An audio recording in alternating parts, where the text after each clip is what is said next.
Hello and welcome everyone. My name is John. I'm here to walk you through this.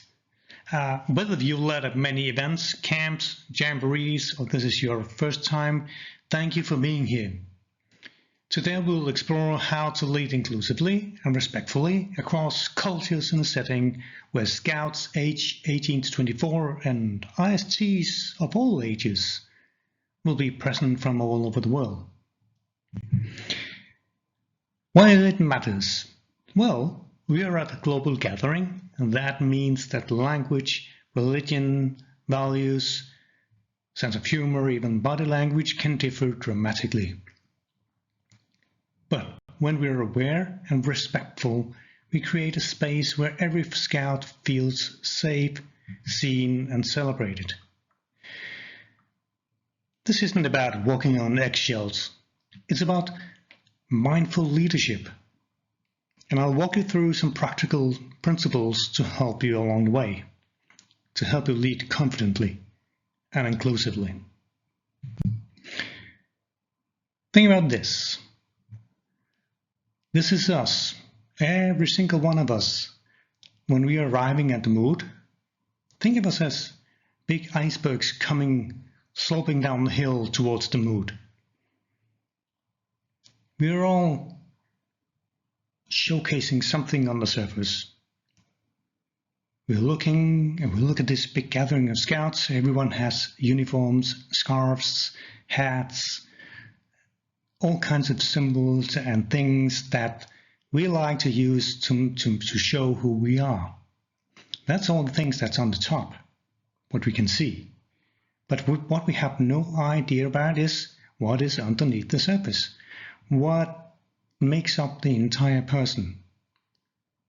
Things learned through childhood, things learned from schools, things learned from interaction, local customs,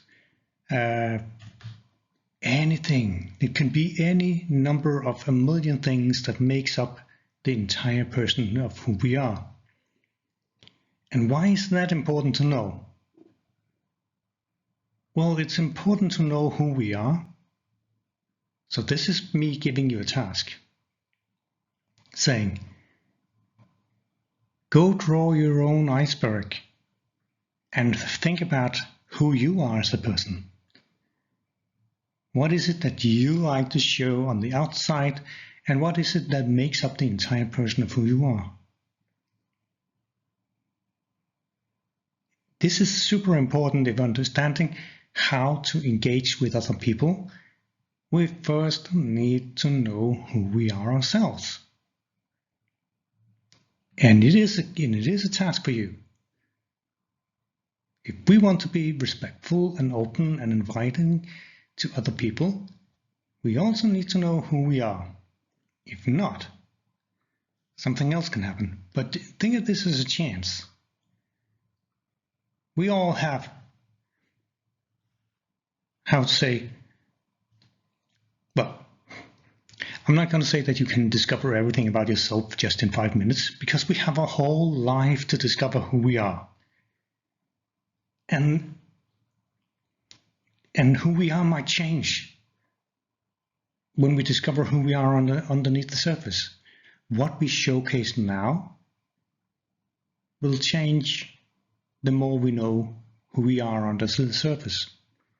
But you have an entire lifetime, and it is our duty and unique journey to discover our own iceberg. I mean, if we don't understand who we are, you could say that conflicts will happen. Conflicts will happen anyway. There's always something that could trigger a conflict. But you can, in this case, say that conflicts can be resumed as simply two icebergs clashing against each other, but without being aware of what is hidden beneath the surface of the visible conflicts. Because on the surface, we might not truly fully understand why is it we're having a conflict. But maybe it's because we have different agendas, we have different perspectives of life that we want to put in focus, but we're not sharing it. We're not saying it aloud. It happens under the waterline. So sometimes we can clash with people without understanding why. And if we don't pause and stop and talk and investigate and look at the invisible, the conflict will maybe grow larger. We might end up having problems we can avoid by stopping. Hey, let's look at this. Why is it that we clash? Why is it that we then go into a conversation, a dialogue about why are we clashing? Learn about each other. You have an ability to learn. You also have a responsibility to learn about the people you meet in order to make it an inclusive, a safe event for everyone, including yourself. So I'll put you in charge of doing some homework. Go draw your iceberg and discover something about yourself before coming to the mood. But now we're at the mood, and what would you do? You greet a scout with a handshake, and they pull back. A scout brings food from home that others find unusual. A team activity, a team game, requires physical contact, and a scout says no.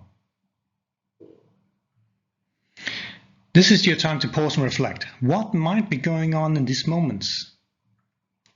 Is this a cultural difference or a personal reference? Moments like these are small but powerful. The chances to ask, listen, and adapt to them.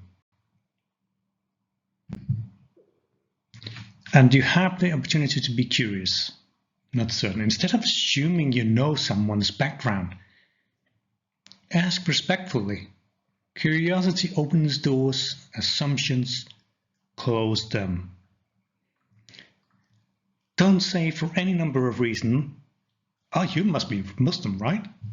Try instead to invite, "Are there any traditions or customs that are important for you during the mood?"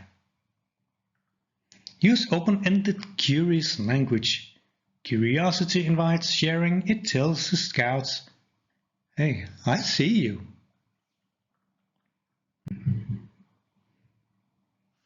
Respect for boundaries, personal space, modesty, gender roles, they vary a lot. What is normal in your culture may feel inappropriate in another. An example could be that some scouts may avoid mixed gender contact or group photos. That's okay. Respect it. Don't spotlight or isolate the person. Honor modesty and comfort levels. If unsure, ask quietly and offer alternatives, and then adapt.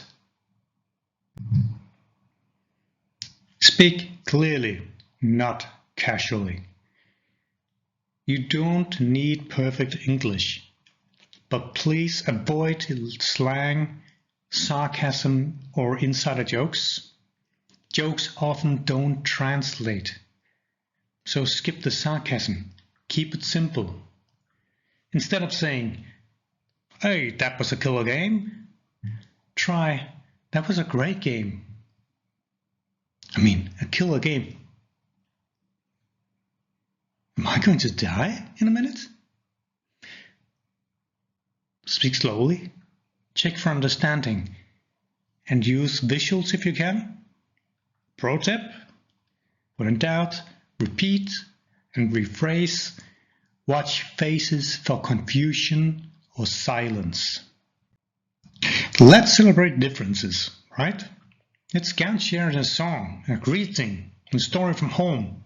It's a beautiful way to connect. When you have Scouts waiting in line for an activity, have them make the time worthwhile and let them feel that they're part of a global community, even within the group of people that they're waiting in line with. Ask them if someone wants to teach how to say the hello in the language or something else.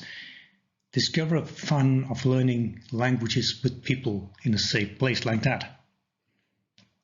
I mean, this builds pride and breaks down walls.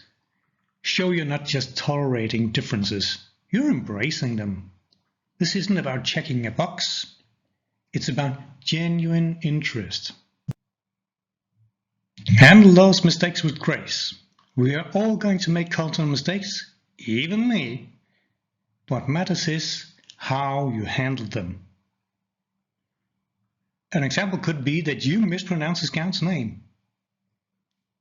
And that would be possible in a gathering with so many people, with so many different names and languages. So please, when that happens, just say, hey, I'm sorry. Can you say that again? Because I really want to get it right. And then you can move on. Never joke about someone's background, someone's accent, someone's faith. Leave it out. You will make mistakes. Owning them builds respect faster than pretending nothing happened. Leadership in action. That is what it's all about. Hey, so you're running a trust building game. One Scout refuses to touch another for a religious reason. What would you do? Would you exclude, insist, or adapt? Well, you can of course not answer me because of this is a recording. So I'm going to tell you that you need to adapt.